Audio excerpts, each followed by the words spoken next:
Bakit ang ingay nyo? O diba, tumahimik kayo. Mag-impress kayo. Naka-video kayo. Mag-impress kayo. Go! Magandang araw mga beshi. Please don't forget to subscribe and like din po. So ito nga po inyong beshi habang may hinihintay sa dressing room. Ayun, nag-body selfie. Yung lola nyo. So obviously, nandito na kami sa bahay. Nakauwi na kami. And bumili kami ng Jayco, pang kape namin. Kasi 4 PM na din. And then, bumili na din kami ng muffin. Pang kape din namin yan. Para sa 4 days na siguro yun na pang kape namin. Ano, ang tatamis, grabe. Kanya-kanya kaming bet dyan sa Jayco, syempre. And eto yung muffin, sa iba to binili ni ate. Binigay lang sa amin. So, ano kami, puro mga matatamis kami ngayon. Nakikita nyo yung isang may bawas sa mga beshi kasi kinain ko na yan kanina. So, ayan, hindi ko kasi kaya umubos ng isang buo. Sobrang laki naman. Ayan, yan yung may bawas na. Yan na lang din yung kakainin ko. Siyempre mga beshi, pagkatapos kumain ng matamis, siyempre naghahanap tayo ngayon ng ng maalat. Alam mo na, sino sa inyo yung ganun din, maghahanap ng maalat pagkatapos kumain ng matamis. Tapos ayan nga yung item namin, yung sa mga Ilocano na binuro siya na suka na, basta yun na yun, may burong suka siya. Ito ay garlic chips na nilagyan ko nga ng suka, and then yung corn bits na yan. Masarap siya mga beshi. My goodness, nakaka-addict. Parang pagka-addict ko lang sa kape. So mga beshi, ito yung garlic chips. Diba? Ang hirap niyang buksan. Grabe, ang hirap talagang nag-iisa sa buhay. Ang hirap ng single. Grabe. Joke lang. Ayan o, diba? Struggle ang pagbubukas ko mga beshi. Ayan na.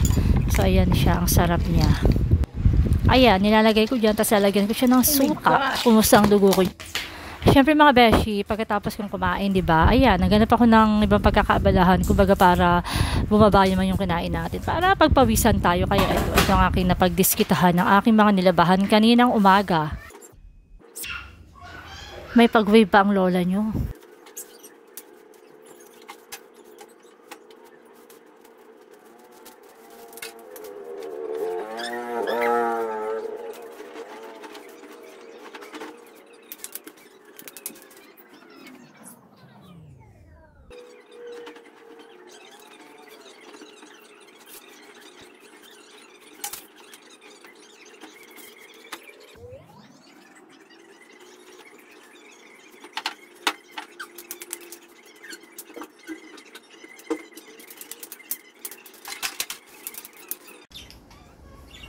So, ayun, mga beshi, katatapos lang namin magkape. And ito, 4 PM na, siguro mga 5 na ngayon. And ayun pa rin yung araw, ang ganda ng, wala lang, gusto ko reflex yung ganda ng panahon. Diba? Dapat nating i-appreciate ang lahat ng magandang bagay sa atin, diba? So, yan.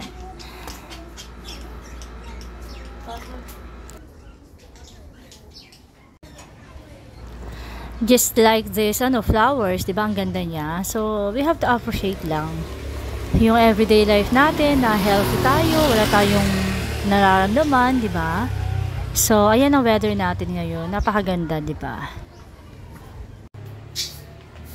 So, ayan, habang, diba, nag-vlog ako, nag-video, may mga nagpapapansin na mga may ingay.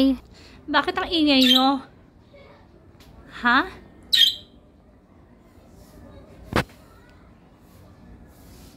O diba, tumahimik kayo. Mag-impress kayo. Naka-video kayo, mag-impress kayo. Go! Ay, kailan nyo ba ako bibigyan ng anak? 2 taon. Mahigit 2 taon na kayo sa akin. Oh my gosh. Mga beshi, I guess, belong sila sa mga green-blooded yata. Alas 5 na ngayon dito, mga beshi. So, ayan ang panahon. Excuse me. Ayun ang panahon. Napakaganda ng panahon. Ang lamig na ng simoy ng hangin. Malamig na ang simoy ng hangin. So, ito. Kakakape lang namin. Diba? Ang saya ng aking life. Kasi, pagkatapos, matulog, magkakape.